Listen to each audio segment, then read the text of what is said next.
जय हिंद दोस्तों मैं उम्मीद करता हूं कि मेरे सारे फ्रेंड्स जो यूपीएससी प्रीलिम्स 2021 की तैयारी कर रहे हैं वो अपनी प्रिपरेशन और अपनी सेहत का अच्छा ध्यान रख रहे होंगे, साथ ही साथ अपने प्रिपरेशन के इस प्रोसेस को थॉरोली एंजॉय भी कर रहे होंगे। दोस्तों, सिविल सर्विसेज प्रीलिम्स एग्जाम का सक्सेस मंत्रा है प्रीवियस ईयर्स के क्वेश्चन पेपर्स को सॉल्व करने में।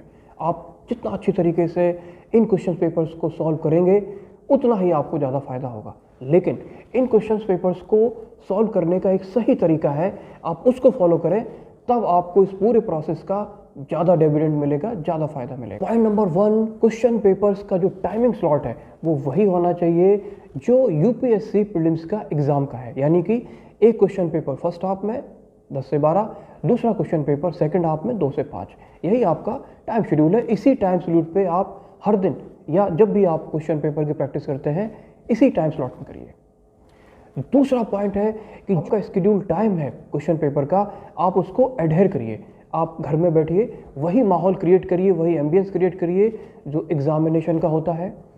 कोई डिस्टर्बेंस नहीं होना चाहिए। अलार्म लगा के बैठिए और जो आपको 2 घंटे अलॉट हुए हैं, 3 घंटे अलॉट हुए हैं, उतने ही टाइम में आप क्वेश्चन पेपर को सॉल्व करें।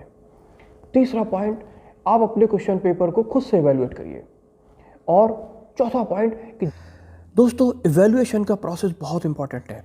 आप देखिए कि जो क्वेश्चंस आपसे गलत हुए हैं वो किस कैटेगरी में आते हैं। जो कुछ मेन कैटेगरीज होती हैं वो मैं आपसे डिस्कस करता हूं।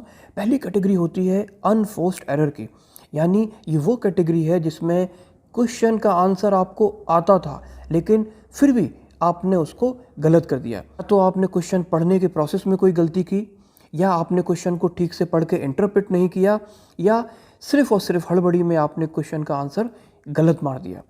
ये बहुत डेंजरस कैटेगरी है फ्रेंड्स, क्योंकि ये सबसे ज़्यादा खलता है। ये वो क्वेश्चंस हैं जिनके जवाब आपको आते थे लेकिन आप इसको कन्वर्ट नहीं कर पाए। आपको इस पूरी रिहर्सल में, जो मॉक टेस्ट की रिहर्सल है, इसमें आपको इसी कैटेगरी में सबसे ज़्यादा आपको होमवर्क करना है और मिनिमाइज़ करना है। आपको यहाँ पे इंश्योर करना है कि आप मिनिमम अनफोर्स एरर करें अपने मेन एग्जाम में, जहाँ पे आपको कम से कम नंबर कटें। दूसरी कैटेगरी बनाइए एवेल्यूएशन की कॉन्सेप्चुअल प्रॉब्लम की, यानी आपने क्वेश्चन को कभी पढ़ा था लेकिन कॉन्सेप्ट आपका बहुत क्लियर नहीं था। एग्जामिनर ने थोड़ा सा ट्विस्ट किया क्वेश्चन को और आप फंस गए। तो ये वो कैटेगरी है जहाँ पे कि आपको अपने कॉन्सेप्ट्स को थोड़ा और एम्फेसाइज करने की ज़रूरत है और क्लैरिटी की ज़रूरत है। जिससे एग्जामिनर अगर क्वेश्चन को ट्विस्ट भी करता है, थोड़ा घुमाता है, तो आपको कन्फ्यूजन क्रिएट नहीं होना चाहिए, क्लैरिटी रहना चाहिए। तीसरी कैटेगरी बनाइए दोस्तों कि जो क्वेश्चन आपने पढ़ा था लेकिन एग्ज़ाम के टाइम पे या मॉक टेस्ट के टाइम पे आप उसको रिकॉल नहीं कर पाए।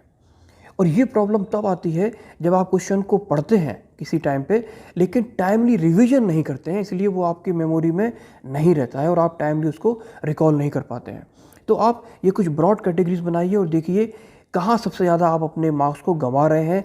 वहीं पे आपको होमवर्क करने की ज़रूरत है, जिससे कि आपका मिनिमम एरर हो और आप मेन एग्ज़ाम में, जो आपका प्रीलिम्स का एग्ज़ाम होगा, उसमें आप अच्छा कर पाएँ, ज़्यादा स्कोर कर पाएँ। पॉइंट है, जब आप मॉक टेस्ट की बात करते हैं तो इसमें प्रायोरिटी पे यूपीएससी प्रीलिम्स के प्रीवियस ईयर्स के एग्जाम्स के क्वेश्चन पेपर्स को आप प्रायोरिटी दें। अगर आपने कोई टेस्ट सीरीज ज्वाइन की है या मॉक टेस्ट सीरीज ज्वाइन की है, आप उसको भी करें, लेकिन प्रायोरिटी पे आप यूपीएससी के प्रीवियस ईयर्स के क्वेश्चन पेपर्स को ही रखें, क्योंकि यही वो क्वेश्चन पेपर्स हैं जो आपको सबसे ज़्यादा प्रिसाइज आइडिया देंगे कि यूपीएससी किस तरह से क्वेश्चंस को फ्रेम करता है, किस तरह के क्वेश्चंस आपसे पूछता है।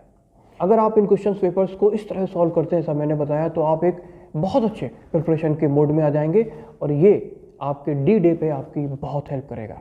फ्रेंड्स, मिलते हैं अगली वीडियो में इसी तरह की छोटी लेकिन बहुत ही इंपॉर्टेंट ट्रिक के साथ, या कह लीजिए टिप्स के साथ, जो आपको आपके एग्जामिनेशन में सक्सेसफुल बनाने में बहुत हेल्प करेगी। फ्रेंड्स, मिलते हैं अगली वीडियो में। तब तक के लिए खुश रहिए, स्वस्थ रहिए और अच्छे से पढ़ाई करिए। Stay safe, stay healthy and do take very good care of yourself. Jai Hind दोस्तों।